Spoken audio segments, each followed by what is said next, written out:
All right, let me make this concrete. I recently worked on a $22 million net worth situation. About $8 million of that was sitting in an IRA. They didn't need the IRA for income. Their lifestyle was covered from the other assets. So the question wasn't, how do we grow this? His primary question was thinking conversion. How do I efficiently pay the tax on this? And that led us to a second question, since it wasn't needed for income, what happens to this at death? Now, on paper, it looked like success.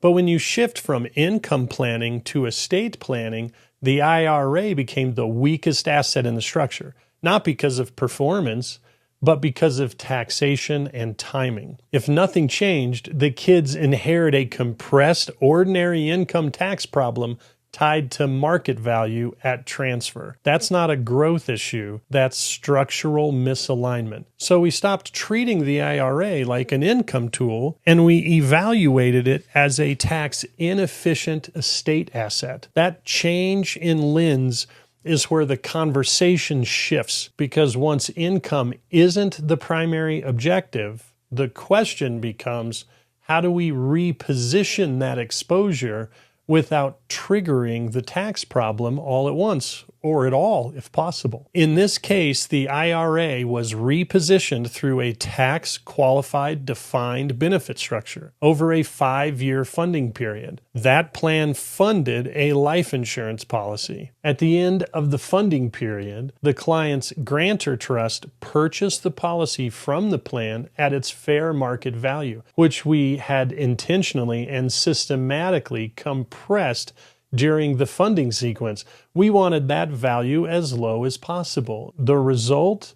The retirement dollars that once represented concentrated pre-tax exposure were effectively repositioned into tax-exempt liquidity outside of the estate. In this case, an $8 million IRA ultimately supported a life insurance structure producing approximately $32 million of tax-free death benefit.